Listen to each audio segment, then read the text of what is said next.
Des entrepreneurs qui n'ont pas peur des défis. Des experts qui amènent leurs meilleurs outils. Entrez dans le garage avec les dérangeants.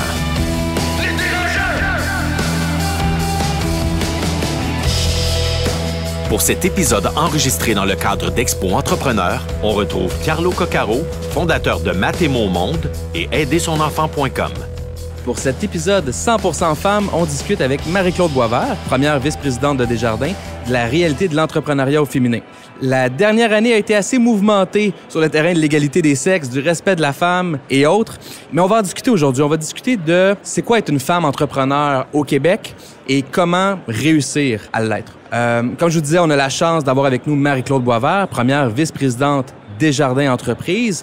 On a aussi Marie-Philippe. Tu veux dire la chance d'avoir Marie-Philippe, Marie-Claude Oui, aussi. on a la chance aussi d'avoir Marie-Philippe et Marie-Claude, deux dérangeantes permanentes de l'équipe des dérangeants. Alors, tout d'abord, je vais simplement présenter Mme Boisvert en disant elle est première vice-présidente service aux entreprises. Elle assume la fonction au mouvement Desjardins. Son mandat consiste à appuyer les caisses et leurs centres par des stratégies d'affaires et une offre de services adaptée. Vous êtes dans le réseau depuis 30 ans de Desjardins. Je dis vous, mais je pense qu'on peut se tutoyer. Oui, j'espère. On va y aller avec le tutoiement. OK, super. Un bac en administration des affaires à l'UQAM, membre de l'Ordre des comptables professionnels agréés. Le CV est tellement long. Vous êtes en affaires ou avec les gens d'affaires depuis longtemps. Je travaille avec les entrepreneurs depuis 30 ans. C'est un grand bonheur. Pourquoi? Pourquoi c'est un bonheur, les entrepreneurs? Ben parce que, j'avais pas le guts de le faire. Ça fait que là, je me suis associée à eux. Ben c'est de pouvoir les aider à réaliser leurs rêves. Ces gens-là sont créatifs, ils ont pas peur, ils se lancent. Puis là, ben moi, comme j'en vois beaucoup chaque année, puis ça fait 30 ans que j'en ai vu beaucoup. Ben, je me dis, ben le peu que je peux apporter, puis l'expérience, puis le réseau, puis tout ça, ben je me dis, en tout cas, ça me donne une petite contribution. Puis pour moi, tu sais, souvent on parle que les gouvernements, tout le monde, c'est les autres qui contribuent au développement économique de nos régions, du Québec, du Canada. Ben en fait, c'est les entrepreneurs. Tu sais. Fait que tout se passe là dans ma tête. Mesdames, je vais vous lancer sur une première question. Marie-Claude a dit qu'elle avait pas le guts, il y a 30 ans, d'être entrepreneur. C'est quoi le guts que ça prend pour être entrepreneur au féminin? Ça veut dire quoi être entrepreneur au féminin et se lancer du jour au lendemain pour le faire? Marie-Philippe? Bien, moi, je ferais pas une distinction entre être entrepreneur au féminin puis être entrepreneur, point. Je pense que se lancer en entrepreneuriat, c'est tough. Oui, ça prend du guts. Moi, quand je l'ai fait, j'étais avocate de formation. Fait que j'ai lâché un gros salaire puis une stabilité, etc. Moi, j'ai pas vraiment pensé. Tu peux dire naïveté, stupidité, je sais pas, là, je choisis l'adjectif, mais j'ai pas vraiment pensé. Je me suis lancée. J'ai pas eu plus de réflexion que ça. Fait que ça, c'est mon expérience, Marie. Non, je te suis totalement. Je pense pas qu'il y ait de différence. Moi, c'est comme toi. J'emploie malheureusement le mot naïveté, mais c'est un peu ça. Tant que tu le fais pas, tu peux pas le savoir. Ça, c'est comme dans tout. Quand je me suis lancée, je l'ai fait, puis je me suis pas posé de questions. C'est après coup, des fois, tu dis « Ah, c'est ça! » Mais ouais, je pense que j'avais juste pas conscience totalement de ce que ça pouvait représenter, mais je vois pas de différence entre un homme et une femme sur la question de l'entrepreneuriat dans l'actualité d'aujourd'hui. Marie-Claude Boisvert, tu as été à la tête de Desjardins Capital Régional pendant... Pendant 9 ans à la tête, mais 23 ans dans le groupe spécialisé là-dedans. Est-ce que tu as observé des traits spécifiques aux femmes dans ces 23 années-là et après? Il y a une évolution. Sincèrement, moi, je suis super contente d'entendre les filles dire qu'ils n'ont pas pensé que maintenant, c'est comme normal. Mais je dois avouer là, qu'il y a 30 ans, c'était pas si évident pour plusieurs raisons. Puis ça a évolué. D'ailleurs, tu l'as dit d'entrée de jeu, la dernière année a contribué à changer certaines choses. Ça fait que je pense que ça va continuer d'évoluer. Est-ce que c'est négatif d'être une femme entrepreneur? Est-ce que c'est un fardeau? Est-ce que c'est plus dur? Est-ce que c'est plus compliqué? Est-ce que les hommes et ou les femmes avec qui vous devez faire affaire vous jugent plus négativement? Moi, je suis un homme, je sais pas, là. Je suis pas une femme, mais je veux votre avis puis je veux que vous en parliez de ça. Mais moi, je sais que quand j'étais en droit, maintenant, là, c'est 2 tiers de filles en droit, 1 tiers de gars. Fait que, tu sais, moi, j'avais pas vraiment vu la différence. J'avais pas vraiment vu qu'être une femme, ça avait quelque chose de négatif avant de rentrer en entrepreneuriat, puis avant de rentrer en financement en entrepreneuriat. Parce que quand j'ai commencé ma business, non, je voyais pas qu'il y avait des désavantages à être une fille, ça allait. Mais quand j'ai commencé le processus de financement avec des capitales de risque, des investisseurs, etc., là, je l'ai vu. Qu'est-ce que tu as vu? Il y a un journaliste qui m'a appelé à un moment donné du Globe and Mail pour me parler de ça, de l'entrepreneuriat féminin, puis je lui ai raconté une histoire qui était super intéressante, puis je peux la raconter de nouveau, mais nous, quand on a commencé, on faisait un peu des cold calls là, avec des investisseurs américains, puis on n'avait pas de lien avec eux, fait qu'on a vraiment envoyé des mails, tu sais, général, hey, voici nos revenus, voici ce qu'on fait, etc., ça te tente d'avoir un meeting, juste pour voir qu'est-ce qui peut arriver. Puis moi, j'avais envoyé plein d'emails, j'avais aucun retour. Tu sais, peut-être un retour sur 10 en moyenne par courriel. Je trouvais ça bizarre parce que, tu sais, j'avais d'autres entrepreneurs qui avaient des métriques beaucoup moins bonnes que moi, puis il y avait des rendez-vous avec des investisseurs. Fait qu'on a fait un test avec un employé masculin qui est avec moi dans l'entreprise, puis on a fait envoyer le même courriel, mais par un gars. Puis il y a eu 6 réponses sur 10. Fait que ça m'a un peu mis en tabarouette. Puis depuis ce temps-là, j'ai vu qu'il y avait une différence. Moi, j'ai lu beaucoup là-dessus. Aux États-Unis, par exemple, il y a juste 4 % du capital de risque qui est donné à des entreprises féminines. Puis je comprends pas, je trouve ça vraiment, vraiment dommage. Puis au contraire, moi, je pense que les entreprises gérées par des filles, tu sais, ça a été prouvé que c'est super rentable, c'est super profitable, puis à long terme, c'est super positif. Donc, je trouve ça encore dommage. Mais tu as tout à fait raison, hein? D'ailleurs, moi, j'ai été justement 23 ans dans le capital de risque. Et puis, ça fait 1 an et demi là, que je suis toujours chez Desjardins, du côté bancaire. Là. Alors, c'est des métiers différents. Mais moi, ce que j'ai remarqué, bien, déjà, au capital de risque, on ouvrait des postes de directeur d'investissement et pas de femmes qui appliquaient. Puis là, je disais à ma gang de gars, parce que là, c'est des gars, là, il faut que vous embauchiez des femmes. Puis ils me disaient, personne n'applique. Bien, je dis, on va faire autrement. Alors, ça fait déjà 1 an et demi qu'on a mis en place un truc qui s'appelle Capital F, où on offre on fait des cohortes de femmes qui viennent d'un peu partout, hein, pas nécessairement chez Desjardins, à l'extérieur des Desjardins, pour démystifier le métier de capital de risque. Puis là, j'arrive depuis 1 an et demi côté bancaire, bien, c'est le même phénomène. Il n'y a pas tant de femmes qui vont au financement d'entreprises. Qu'est-ce que ça fait? Bien, ça fait que c'est des gars qui parlent à des filles. Puis bien, des fois, c'est pas bon ou mauvais, c'est que la perception, la compréhension, tu sais, le financement, là, puis l'évolution d'une entreprise, c'est pas un long fleuve tranquille, hein? Ça change. Puis il faut qu'il y ait une confiance, une proximité, une complicité. Puis moi, en tout cas, vous avez mon engagement. Je travaille très, très, très, très fort pour qu'il y ait plus de femmes, qui aient le goût de s'en aller, pas juste entrepreneurs, mais le vis-à-vis du côté financement, autant de capital de risque que financement conventionnel.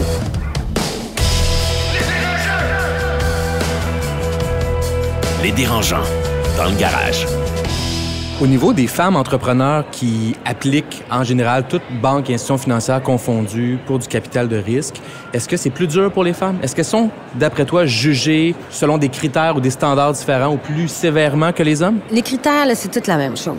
Hein? Mais dans n'importe quoi, là. Pas des critères c'est le contact. principalement. Non, mais c'est le contact humain. C'est la complicité. Puis des fois, les gars, ils ont peur aussi, là. Tu sais, la même chose. La fille est énervée, elle pense trop, elle a peur de pas être acceptée. Puis le gars, lui, ben, tu sais, il est intimidé, il est gêné.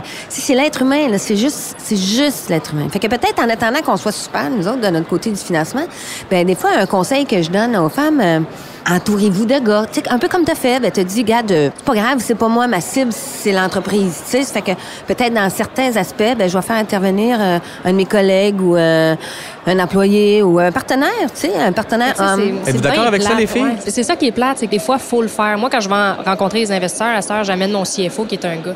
Mais c'est plate d'avoir à faire ça.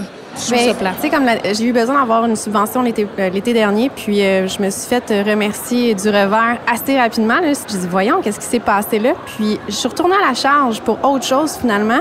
Là, j'ai dit, là, vous allez venir me rencontrer dans mon entreprise. Déplacez-vous, venez voir ce que je fais. Puis ça a complètement changé l'attitude de la personne. Il reçoit un email, il voit pas c'est qui. Il voit pas c'est qui l'entrepreneur, il sait pas à qui il a affaire. Viens me voir dans mon entreprise, puis je l'ai eu. Tu sais, là, j'ai eu le montant d'argent que je voulais, mais il a vu comment je me donnais, il a vu quel type d'entreprise dans laquelle j'étais, il a vu l'entrepreneur, puis je pense que c'est là que tu sois homme, que tu sois femme. Je pense que c'est ça, la difficulté, c'est que tu dois le prouver plus, faut que tu travailles plus fort, et c'est là que c'est plat de dire, faudrait que je m'entoure d'un homme. Oui, ça me dérange. Ça devrait pas. On devrait pas avoir besoin de s'entourer de quelqu'un d'autre, mais je pense que nous, notre travail en tant que femme, c'est de dire, OK, je sais d'emblée que je pars peut-être à -2, -3 par rapport à quelqu'un d'autre, bien, je vais faire l'effort nécessaire pour aller chercher. Vous savez, les jeunes, là, puis aujourd'hui, il y a plein de monde là, ici, c'est extraordinaire, hein? Mais c'est vrai que vous êtes très, très Internet, courriel, puis tout ça, mais tu sais, les demandes de financement, là, il faut que les gens vous sentent. Ça, c'est une question de confiance. Hein? Vous savez, quand les gens vous accordent un financement ou un investissement, là, ils mettent un petit peu aussi leur carrière en jeu à chaque fois. Hein? Ça, il faut pas le perdre de vue. C'est que c'est juste de trouver un gauge. Puis pour répondre, oui, c'est vrai que c'est plate de dire je vais m'entourer d'un gars, mais sachez qu'il y a plein d'autres bénéfices. C'est pas juste ce bénéfice-là. Puis c'est pas juste entrepreneur. Là. Moi, j'ai vécu ça plein de fois. Là. Mais aussi, ça nous donne une autre perspective, hein? Une autre façon de voir la même affaire. Moi, j'ai envie de dire, est-ce que nous-mêmes, en tant que femmes, on a un travail à faire sur nous-mêmes, sur la vision qu'on a de nous-mêmes? Oui, bien, de base, oui. Puis c'est parce que, dans le fond, on se pose trop de questions. Les gens, quand on démystifie le métier de capital de risque, là, ben, dans la dernière année, sur 4 postes, il y en a 3 filles. C'était pas arrivé depuis des années. Wow. Parce qu'on l'a démystifié. Ça veut dire quoi, démystifier dans le code capital de risque? Démystifier les femmes, tu sais, le stress, c'est bien trop stressant, c'est tous les soirs, puis je veux, tu sais, m'occuper de ma famille. Mais je suis désolée, là, mais les gars, aujourd'hui, s'occupent de leur famille, là. Ils nous demandent les mêmes choses que les filles, là. Ça fait que ça existe plus, là, cette affaire-là, là. Mais ils savent pas, tu sais, puis ils connaissent pas le métier. Et moi, je pense que comme Marie a dit, je pense que les filles ont un travail à faire sur eux autres dans la mesure où il va y avoir une offre d'emploi qui va paraître. Ça demande 1 à 3 années d'expérience puis X affaires de qualification. Les gars sont comme « Hey, j'en ai pas. Moi, il est pareil. Tu sais, je vais utiliser ma gueule. Il n'y a pas de problème. » La fille, elle va avoir 10 ans d'expérience. Elle va être comme « Ouais, je suis pas sûre. Je suis assez qualifiée. » Il manque un critère, puis ils vont vraiment analyser. Puis autant nous, mettons, en embauche, j'ai un gars devant moi puis j'ai une fille devant moi. Puis je l'avoue, là, d'emblée, là, je me dis dans ma tête, lui, il va avoir des plus hautes attentes salariales qu'elle. Puis je suis une fille. Puis j'ai moi-même ce réflexe-là à me dire, tu sais, si je vais aller chercher lui, il va sûrement vouloir les plus qu'elle. Puis on devrait pas, mais c'est là, tu sais, on a un bagage. On dit oui à la nouvelle génération. Bon, les 30 ans, on a évolué, ça change. Les gars, vraiment, tu sais, je sens beaucoup plus d'égalité aujourd'hui que moi, ma mère, à qui j'ai racheté la business, je recule quand elle est rentrée, elle était la première femme sur la chambre de commerce à laquelle elle a siégé dans le temps. Puis elle a fait un avancement, mais nous, je pense quand même qu'on traîne dans nos têtes des vieux réflexes, puis je pense que c'est de là qu'il y a un travail à faire, là. Vous avez raison, les deux filles, vraiment, 100%, je suis d'accord avec vous autres. Mais il y a quand même une réalité qui reste, puis ça me fait souvent rire, tu sais. Je suis pas d'enfant, mais je suis entourée d'enfants, puis je suis toujours impressionnée que le petit gars qui a 1 an, il y a personne qui a montré à aimer les camions, puis la petite fille a aimé les poupées, tu sais. Puis il y a un réflexe naturel. Fait qu'il va tout le temps avoir un besoin de complémentarité. Là où il y a un changement, c'est qu'avant, les gars croyaient pas à la complémentarité, puis il y avait des one-man show hommes, tu sais. Là, ceux qui goûtent à la femme, ils voient la différence. Fait que, dans le fond, il faut pas que la femme oublie de s'entourer aussi de cette complémentarité-là pour pas faire ce que les gars ils ont fait, tu sais. Ah, ça, c'est certain. On a chacun nos forces, puis, tu sais, quand on parle de s'entourer dans la vie, que ce soit en mentorat, que ce soit, il faut s'entourer de tout, puis je pense pas qu'il faut se délimiter par le genre, ça, en aucun cas. Ça, c'est certain. J'ai une question, Marie-Claude, Marie-Philippe, vous n'avez pas d'enfants. Imaginez... Non, on a des chiens, c'est important. Oui, ça compte pas. Et vous imaginez sûrement en avoir plus tard. Comment est-ce que vous envisagez la maternité dans votre rôle d'entrepreneur? Puis la question s'applique à Marie-Claude Boisvert de Desjardins aussi. C'est quoi les conseils à donner aux femmes qui n'ont pas d'enfants, mais qui veulent en avoir, qui pensent en avoir, mais ils pensent aussi que ça va entrer en conflit, mais en tout cas, ça va ajouter des défis supplémentaires à l'entrepreneuriat. Comment vous voyez ça d'abord, les filles? Moi, je le sais que si je veux des enfants, probablement que le bon move, ça serait d'avoir vendu ma business. Je pense pas que je ferais les deux en même temps. J'ai des amis entrepreneurs qui le font. Je leur lève mon chapeau. Je sais pas comment ils le font. Moi, je suis brûlée, là. Puis j'ai un chien, 2 chats, là. That's it. Fait que je pense que moi, je pense que j'aimerais mieux vendre ma business puis avoir une famille puis avoir le temps de mettre, idéalement. Donc, tu penses que c'est pas possible? Je pense pas que c'est... Non, je pense pas que... Moi, j'ai beaucoup d'amis entrepreneurs qui ont des enfants puis ils m'ont dit que ça a rendu le tout plus facile parce que tu mets tes priorités à bonne place, tu mets ton agenda à bonne place, tu deviens plus efficace. Fait que je pense que ça peut se faire. Est-ce que moi, je le ferais? Je le sais pas. Je sais pas. Ouais, je pense que c'est personnel à chacun. Avant, je me rappelle, tu sais, c'était un gros concern. Tu sais, c'est quelque chose qui s'est rendu, je pensais tout le temps. Quand il fallait que j'achète la compagnie, j'ai dit, mais qu'est-ce que je vais faire? Tu sais, j'étais déjà en train de projeter qu'est-ce que je vais faire à ce moment-là. Puis j'étais envahie même par la peur. Puis de plus en plus, en évoluant, je me rends compte, je vois des femmes autour de moi qui le font puis qui le font bien. Ils le font en s'écoutant, ils le font en écoutant leur enfant. Puis je pense qu'il faut arrêter de se créer plein de peurs, justement, plein de bâtons dans les roues. Puis quand tu vas être rendu là, les choses, je pense que se placent. Puis on est entrepreneur, on est entrepreneur aussi dans nos vies familiales. Fait qu'on va trouver les solutions nécessaires pour être capable de conjuguer le tout. Puis quand je regarde les femmes aujourd'hui qui retournent, exemple, sur le marché du travail au bout d'1 an, ils vont à la garderie, il faut qu'ils fassent les lunchs, il faut qu'ils couchent l'enfant, il faut qu'ils fassent les devoirs. C'est aussi rushant. Fait que je pense pas qu'être entrepreneur, c'est ce qui rend la chose plus difficile. Je pense que c'est le congé de maternité qui devient peut-être plus, pour dans mon couple, un concern. Mais je pense qu'il y a quand même des solutions qu'on peut trouver. Mais effectivement, tu sais, c'est quelque chose à laquelle que je pense, puis que ça a même eu un impact sur mes choix d'entrepreneur, là.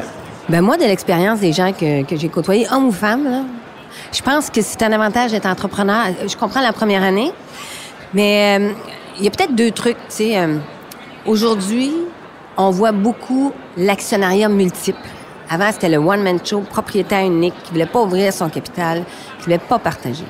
Aujourd'hui, il y a toutes sortes de façons de partager l'actionnariat avec des employés ou des employés clés, avoir des partenaires. Puis la plupart des gens que je vois faire ça, ils ont un succès exceptionnel parce que ça leur donne déjà l'habitude de penser à la relève, de commencer à faire rouler l'actionnariat. Puis, en plus d'arriver à faire l'équilibre travail-famille, puis ils en bénéficient, ils ont des idées de plein de monde. Puis à un moment donné, là, t'es tanné d'être endetté, puis tout ça, ben ça donne la valorisation. Si tu peux cristalliser un peu de valeur. Tu sais, tu vas envoyer tes enfants à l'école internationale, t'as pas l'argent. Il y a plein de moyens qui n'existaient pas avant, qu'aujourd'hui existent, là, puis sont là. Puis je pense que les jeunes sont plus ouverts à partager l'actionnariat. Puis moi, j'en ai vu que du positif à faire ça. Fait que... Quelle est votre expérience? Moi, j'ai une opinion de père là-dessus, mais votre expérience sur est-ce qu'on devient une meilleure personne ou une personne plus complète ou une personne qui développe des compétences ou des traits de caractère qui aident en entrepreneuriat quand on est parent? Est-ce que le fait d'être parent, je reformule, est-ce que le fait d'être parent peut être positif dans la tenue des affaires en business après? Comment vous voyez ça? Pour ceux qui ont connu des parents entrepreneurs ou... Ben, c'est sûr que moi, je suis très sensible. Je suis très sensible à garder les entreprises ici au Québec. Moi, à chaque fois qu'il y en a une qui est vendue, là, ça me met à l'envers. J'ai ça, là, je suis comme ça, parce que des fois, ça détruit des régions, tu sais. Surtout en région, là, tu sais, des entreprises, ça peut détruire une région, puis ça devient une ville fantôme, là. C'est que c'est sûr que quand les parents sont propriétaires d'entreprises, ils pensent à la pérennité. Ben, en fait, toi-même, tu as repris l'entreprise de tes parents. Fait que moi, c'est sûr que sur ce côté-là de pérennité, la vision de la pérennité par les enfants. Ouais, c'est un petit peu plus présent, je pense. Mais tu sais, je porte pas de jugement, là. C'est juste mon expérience passée, là. Les dérangeants, dans le garage. Je vous propose de changer de sujet. On a vécu dans la dernière année le mouvement Moi aussi, MeToo en anglais, avec des histoires à n'en plus finir, d'harcèlement sexuel, d'hommes envers les femmes, généralement, dans tous les milieux artistiques, milieu des affaires, milieu culturel. J'ai 1000 questions là-dessus. La première, est-ce que vous avez vécu ça? Puis là, vous n'êtes pas obligé de partager tout ce que vous voulez, mais l'harcèlement sexuel à différents niveaux, est-ce que c'est une réalité dans laquelle vous vivez, Marc-Claude et Marie-Philippe, actuellement ou dans les dernières années? Est-ce que c'est vraiment ça la vie que vous vivez? Moi, je l'ai vécu beaucoup quand j'étais avocate. Dans les grands bureaux, puis peut-être que je fais une généralisation, là, c'est probablement pas dans tous les grands bureaux, mais il y a une mentalité un peu...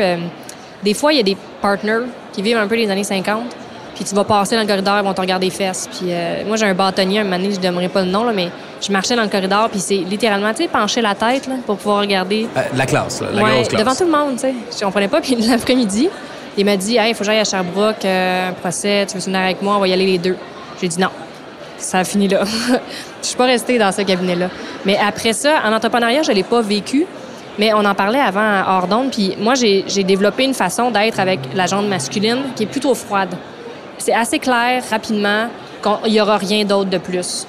La porte est fermée, est-ce que pas tu invite. perçois ça souvent chez les hommes que tu côtoies? Oui. Un côté plus, je sais pas, attrait physique, je sais pas c'est quoi comment il faut le nommer. Oui, je le perçois. Puis comme je te dis, la porte, tu sais, je vois la porte qui est ouverte. Je pense de leur côté, moi, je la ferme vite, puis ça règle la question d'habitude. C'est sûr que ça peut avoir l'air un petit peu plus froid, un peu moins chaleureux, mais moi, j'aime mieux ça comme ça, puis ça règle la question. Ils savent qu'on va pas aller souper pour peut-être aller plus loin, ça ira pas là. Je comprends. Toi, Marc-Claude? Mais ça, on parlait avec Marie-Philippe et moi, on en parlait tantôt, puis moi, je le vis. Puis c'est ça, on disait... Tu sais, moi, j'ai une énergie plus chaleureuse. Tu sais, je suis hyper souriante. Puis des fois, je me rends pas compte que peut-être que je lance un signal vraiment... Tu sais, moi, je suis juste... Amical. Moi, je suis bien... Moi, je suis amicale. Tu sais, je te regarde, puis... Tu sais, oui, t'es un gars, mais pour moi, il n'y a pas de différence dans ma tête. On peut faire la business ensemble. On peut être des amis. On peut aller prendre un verre, puis ça n'engage absolument rien. Puis de plus en plus, je sors de mon illusion de poney et d'arc-en-ciel et de licorne et de tout ce que tu veux, en me rendant compte, ben non, tu sais, des fois, les gens, eux, ils arrivent avec une perception qui est complètement différente de la mienne. Donc, le côté fleur bleue, moi, il faut que j'apprenne à le gérer parce que d'emblée, moi, je pars toujours avec une idée que tout le monde, on vit dans mon même monde.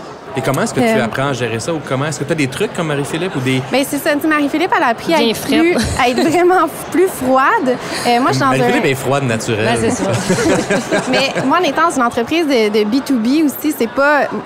Je veux pas commencer à être froide, je veux pas commencer à être distante, je veux pas me changer. C'est pas toi, non, c'est ça. C'est pas moi. Puis je veux vraiment rester près de qui je suis.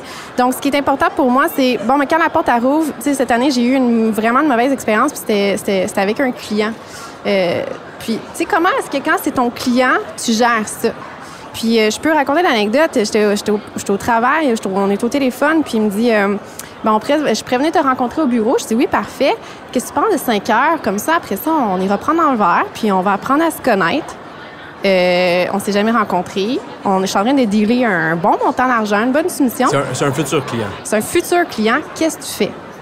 Moi, c'est pas dans mes valeurs, fait que c'est un non. Mais comment tu dis le non de façon à pas brusquer la relation puis de pas compromettre le mandat qui s'attend? Puis là, c'est aussi de dire, est-ce que je veux un mandat aussi avec une personne qui a cette attitude-là envers moi, qui me met mal à l'aise et qui joue la game de... C'est pas clair, mais faut que je comprenne entre les lignes. Si tu veux le contrat, il faudrait que tu ailles super avec. Donc... à ce moment-là, j'ai fait appel à mon mentor parce que, là, j'ai dit, je peux pas, j'ai déjà un autre rendez-vous. Puis quand on s'est reparlé, j'ai pris une attitude plus froide, plus tranchante et j'ai dit, si tu veux venir me rencontrer, c'est dans telle heure et telle heure et c'est au bureau seulement. Puis j'ai eu à mettre un frein, puis s'il dépassait, j'allais être claire, tu sais. Puis je pense que c'est important de connaître nos propres limites puis savoir, tu sais, est où ta zone grise, puis la délimiter, puis réagir à temps. Est-ce que t'as eu le contrat? J'ai eu le contrat. Bravo. Merci. Est-ce qu'il est revenu à la charge? Non, je pense qu'il a compris. Oui. Marie-Claude Boisvert, est-ce qu'au cours des 30-40 dernières années, à œuvrer auprès d'un boys club en financement, l'entrepreneuriat, j'imagine que j'ose croire que ça a évolué. J'ose croire que c'est plus ce que c'était. Oui. Oui, mais... Oui, mais...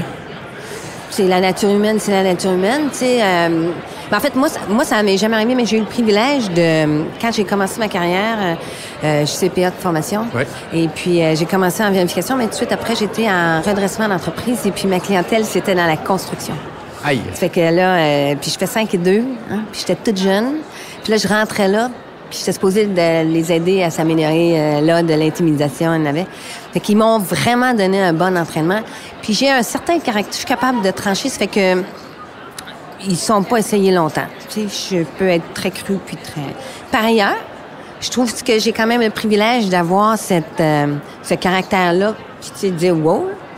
Fait que je me suis quand même donné une mission de... Quand je voyais des choses comme ça, je suis intervenue. Parce que je suis consciente que comme filles, on est différentes. Puis moi, je pense qu'il faut qu'on aide les autres, celles qui peuvent pas nécessairement... tu sais, quand t'es témoin de quelque chose qui a pas d'allure, ben moi, c'est de valeur, mais je vais gérer comment je vais intervenir. Mais j'ai quand même eu à plusieurs reprises à intervenir. Dire non, ça, tu dépasses ta limite, puis ça... C'est intéressant parce que c'est un message qui est revenu souvent dans les médias de dire il y a de dénoncer les agresseurs ou les abus, le harcèlement, mais c'est aussi de dénoncer quand on est témoin de ces abus-là et ces harcèlements-là. Puis l'entourage a beaucoup à voir, puis donner une tape dans le dos à la fille ou à la femme qui a besoin de cette tape dans le dos-là pour se lever et dire non, moi c'est comme ça, c'est de telle heure à telle heure, ou non, tu me parleras pas comme ça, ou non, tu me regarderas pas les fesses comme ça. Je présume que ça fait un monde de différence. Si on se met dans la peau d'une jeune femme de 18-20 ans aujourd'hui, ça peut faire un monde de différence. Oui, puis c'est pour ça que je dis, on doit se faire un devoir d'avoir l'ouverture puis de voir. Là. Moi, j'ai un cas là, où le gars est allé en prison, finalement. Là. En fait, c'était une entreprise dans laquelle j'avais investi. Je vais dans un show. Et puis, je suis proche des employés de l'entreprise. Puis finalement, il y a 2-3 femmes qui me disent, on peut-tu prendre un café? Puis là, ils m'ont expliqué que c'était quelqu'un d'important dans cette compagnie-là. Fait que là, après ça, c'est moi, en leur nom, que j'ai été parler au président. Puis finalement... il y a eu des démarches. Il y a eu des démarches, puis ça s'est corrigé. Mais tu sais, il faut qu'on s'aide entre nous autres. S'aider entre nous autres, ça amène la question des groupes de femmes, que ce soit des groupes d'entrepreneurs ou des concours féminins, la valorisation aussi de l'entrepreneuriat par les femmes. Jusqu'à quel point c'est important pour les femmes de volontairement s'entraider entre femmes? Bien, je pense qu'il y a toujours cette valeur-là. Je crois que pour certaines, on a besoin de se retrouver. Il y en a qui ont besoin de ça. Il y en a qui vont être moins à l'aise, justement. Ils vont avoir vécu des expériences traumatisantes. Puis, de se retrouver dans un contexte mixte, ils vont trouver ça plus difficile, prendre la parole, ils ont moins de confiance en elles. Ils sont en train eux-mêmes de cheminer là-dedans dans leur début, des fois, d'entrepreneur. Donc, je crois qu'il est là le besoin. je crois qu'avec la génération dans laquelle on est, les 20, 30 ans, on ressent peut-être moins ce besoin-là parce qu'il y a quand même une égalité qui arrive, on est à l'aise, les gars sont conscients, on est de plus en plus amical. Quand on recule dans les générations avant, hommes, femmes, être amis, c'était quelque chose de moins commun. Aujourd'hui, c'est moins ça. Je pense qu'on aime s'entraider en tant que jeune entrepreneur. Je pense que là aussi, on est des jeunes entrepreneurs, on veut s'entraider, on jase, on échange. Je pense qu'au niveau générationnel, c'est peut-être là que je le vois, le besoin des groupements. Puis, il y a aussi des concours. Et vous faites des concours de femmes? Moi, j'en ai fait. J'ai été approchée beaucoup pour des concours de femmes, des comités de femmes, des groupes de femmes. Moi, je vois le bien, comme tu disais, je vois le bien fondé de ça, mais je trouve ça dangereux parce que je me rappelle avoir entendu Sheryl Sandberg, qui est la numéro 2 de Facebook. Elle avait gagné un prix, je pense, Femme Leader. Puis elle avait dit qu'elle était très reconnaissante pour le prix, mais elle aimerait ça qu'un jour, ce soit juste un prix leader. Donc, il n'y a pas de distinction femme. Encore une fois, je trouve que c'est une bonne idée, mais je trouve que c'est délicat aussi en même temps de mettre les femmes toutes dans un même groupe. C'est comme si nous-mêmes, on s'ostratisait de notre côté pour dire, nous, les femmes, on a une problématique. Moi, je pense que ce mouvement-là se fait avec les hommes, se fait avec les femmes et les hommes de toutes les générations. Fait que je pense pas que ça vaut la peine de faire des groupes pour ça. On peut avoir des discussions dans la société, tout le monde ensemble, sans nécessairement faire des groupes à part. Puis, on parle des femmes, mais je parle de tous les groupes, que ce soit les groupes religieux ou les groupes... moi, je sais pas si c'est une bonne idée. Je suis pas convaincue. Mais moi, là, je trouve... Il y avait des gars la semaine passée qui me disaient hey, « Vous êtes chanceuse d'être une fille dans le temps qu'on est, là. » Tu sais, parce que nous autres, on n'a pas tout ça, là, les groupes, puis les prix, puis... Tu sais, vous voyez l'avantage d'être une femme avec toutes ces... Puis moi, je leur dis, oui, c'est vrai, on est chanceuse. Mais en même temps, il faut pas... Tu sais, moi, j'ai été un peu, comme tu disais, plus jeune. Là, je me disais, voyons, ça marche.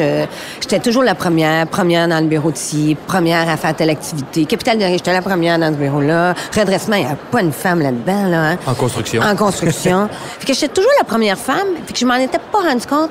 Mais c'est un moment donné, quand j'ai regardé les autres, je me dis, hey, attends une minute, là. Il y a encore du chemin à faire. Avec un équilibre, pas juste faire ça. Ça prend toujours l'équilibre. Mais il faut encore, il y a toutes sortes de générations, puis c'est ça. Moi, je le vois, je pense qu'on doit le prendre comme une opportunité. Oui, puis je pense que aussi ces groupes-là, pour être allé une fois à une activité, j'ai tellement senti tu sais, tout le monde veut s'entraider. Tu sais, moi, j'ai une histoire, moi, j'ai acheté à ma mère. Je peux acheter à mes parents, j'ai acheté à ma mère. Puis les gens, ils sont tellement interpellés par ce côté entrepreneurial-là féminin. Donc, oui, je comprends tout à fait tu sais, ce côté fort-là de se soutenir, là. Ouais. Les dérangeants, dans le garage. J'ai une dernière question pour vous avant de clore cet épisode hors série des dérangeants. Il y a des stéréotypes sexuels qui existent sur les femmes. Il y a des perceptions, des fois, qui sont fausses par rapport aux femmes, par rapport à une femme sensible va être peut-être plus faible ou une femme qui assume ses opinions va être vue plus comme agressive. Et j'en passe, je pourrais en nommer 1000. Si vous aviez, en une phrase ou deux, pas nécessairement un conseil, mais votre vision de ça pour donner de l'énergie puis de la confiance aux femmes de se lancer pour des Marie-Claude Boisvert d'il y a 30 ans, à quoi il faut penser, à quoi il faut pas penser pour se lancer puis vivre son aventure entrepreneuriale, ce serait quoi? Moi, dans mes 30 ans historiques, j'ai vu trop de fois... C'est souvent, des fois, le manque de confiance ou quelque chose. Et aujourd'hui, je pense que c'est un petit peu moins pire. Mais j'ai vu trop de fois des femmes qui voulaient être une caricature. Aussi. De quelqu'un d'autre? De quelqu'un d'autre, de son idole. Tu sais, avant, là, c'était qui ton idole? Tu sais, c'était toujours la question, c'est qui t'a inspiré? Mais je souhaite à tout le monde que ce soit 10 personnes qui les inspirent. Parce que quand c'est une seule personne, tu deviens une caricature de quelqu'un d'autre puis t'es plus qui tu es. C'est que, moi, mon meilleur conseil, restez qui vous êtes. Les femmes, on a le privilège souvent d'avoir des petites valeurs humaines, en tout cas, plus sensibles, là. Hey, gardez-les, lâchez pas ça, c'est ça qui fait la différence. Moi, ce qui me rend triste des fois, c'est que je vois des femmes, elles deviennent trop sévères, trop dures, veulent faire autre chose de qui elles sont. Je jouais pas à ça parce que à un moment donné, les gens s'en rendent compte, puis c'est pas là, ça aide pas. Mais moi, j'ai le goût de dire, sans faire, c'est l'enfer. S'en foutre. On s'en fout. Moi, j'aborde ça maintenant dans ma vie, là, je m'en fous. Tu fonces. Ah, regarde, je m'en fous. Tu sais, je veux dire, regarde, je suis bien, moi, avec ça. M'en fous. Go, go, go. Parce que ça, les filles, c'est ça. On se pose plein de questions, puis là, j'ai-tu fait ça? Je me rappelle après une soirée, j'ai dit ça. Oh mon Dieu, j'ai dit ça. Y a-tu un gars qui rentre dans le char et dit, oh mon Dieu, j'ai dit ça? Non, regarde, c'est ça, on s'en fout, on avance, go. Ça, c'est une question d'intelligence. Non, regarde. Et moi, j'irais dans le même sens que Marie-Claude Boisvert. Oui, rester soi-même. Si une femme entrepreneur est plus sensible, est plus proche de ses employés ou quoi que ce soit, qu'elle reste comme ça, au risque de se faire dire qu'elle manque de torque. À l'inverse, si une fille a bien de la drive, bien du caractère, bien du torque, elle va peut-être avoir des ennemis parce que c'est pas le fun, mais qu'elle reste comme ça. Tu sais, moi, j'ai eu des employés masculins qui ont eu bien de la misère à avoir un boss féminin.